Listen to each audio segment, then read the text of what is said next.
रीवा के कलेक्ट्रेट परिसर से एक चौंकाने वाला मामला सामने आया है, जिसने शासन प्रशासन की नीयत पर सवाल खड़े कर दिए हैं। जरा सोचिए, एक जमीन जिसकी बाजारू कीमत 9 करोड़ रुपए आंकी गई है, उसे केवल 5,000 रुपए महीने के किराए पर इंडियन कॉफी हाउस को सौंप दिया गया, और वो भी बिना किसी टेंडर या सार्वजनिक सूचना के।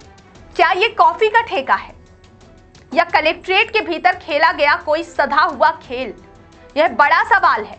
कलेक्ट्रेट परिसर की 9 करोड़ रुपए की बेशकीमती जमीन को सिर्फ 5,000 रुपए मासिक किराए पर इंडियन कॉफी हाउस को दे दिया गया है, और यह सब हुआ है चोरी चुपके, बिना किसी टेंडर और बोली के। प्रशासन का दावा है कि यह कदम कलेक्ट्रेट के कर्मचारियों को सस्ते दरों पर खान पान उपलब्ध कराने के लिए उठाया गया था। लेकिन सवाल यह उठता है कि क्या 9 करोड़ की जमीन को महज 5,000 के किराए पर देना ही एकमात्र समाधान था? स्थानीय कारोबारियों और होटल संचालकों को इस जमीन के लिए बोली लगाने का मौका तक नहीं दिया गया।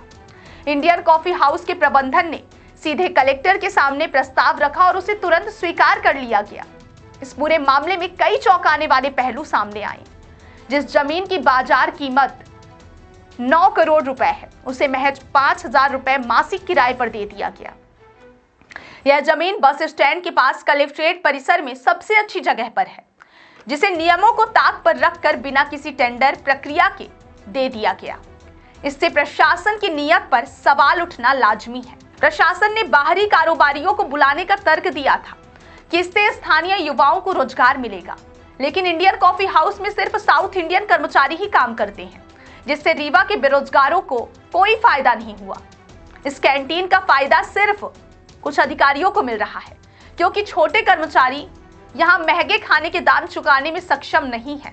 इस पूरे मामले में रीवा की कलेक्टर ने कहा है कि यह जमीन कोऑपरेटिव सोसाइटी द्वारा किराए पर दी गई है और पूरे प्रदेश में ऐसा हो रहा है।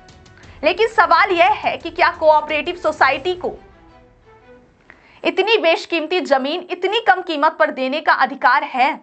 प्रशासन का यह कदम दर्शाता है कि उसकी प्राथमिकताएं कहीं और हैं। डिजिटल युग में जब पारदर्शिता सबसे महत्वपूर्ण है, इस तरह के फैसले प्रशासन की कार्यप्रणाली पर गंभीर सवाल खड़े करते हैं। कहते हैं कॉफी सोचने की शक्ति बढ़ाती है, लेकिन रीवा कलेक्ट्रेट में तो लगता है कॉफी से सोचने की जगह साठ-गांठ करने की शक्ति बढ़ गई है। अब देखना यह है कि प्रशासन इस सवाल पर क्या जवाब देता है। क्या हमेशा की तरह चुप्पी साधे रह जाएगा या फिर कोई स्पष्ट जवाब भी सामने आएगा? इस खबर के बारे में आपकी क्या राय है, हमें कमेंट में जरूर बताएं। के बस स्टैंड में वर्तमान बस स्टैंड और कलेक्ट्रेट परिसर के अंतर्गत एक कंपनी, एक फर्म है जो एक ट्रस्ट के रूप में पूरे देश में काम कर रही हैं, और वो ट्रस्ट कॉफ़ी हाउस के नाम से जाना जाता है। वहाँ एक ट्रस्ट के रूप में पूरे देश में वही संचालित करते हैं। तो वो उसको रीवा कलेक्टर के द्वारा एक एग्रीमेंट किया गया, और एग्रीमेंट 5,000 रुपये प्रति माह की दर से कॉफ़ी हाउस को दिया गया। साथ में जो कॉफ़ी हाउस को 5,000 की दर में दिया गया है, उसकी उस ज़मीन की बाज़ार मूल्य इतनी अधिक है कि कई करोड़ों की वो ज़मीन है। वर्तमान में यदि वहीं पर कोई बिल्डिंग बना दी जाती या निजी पूंजी में दे दी जाती, या कोई शासन जो एग्रीमेंट करता, शासन और कंपनी के द्वारा एग्रीमेंट होता, तो प्रति महीना करोड़ों की आमदनी वहाँ से होती। तो 5,000 रुपये की आमदनी में लाखों और करोड़ों की आमदनी सरकार ने छिपाया है, यानी राजस्व की हानि की है, शासन की हानि हुई है कॉफ़ी हाउस के इस एग्रीमेंट के माध्यम से। वर्तमान बाजार मूल्य के अनुसार वर्तमान वो लाखों रुपए की वहाँ पर महीने की आमदनी आती, यदि सरकार के द्वारा उस पर सही तरीके से काम किया जाता।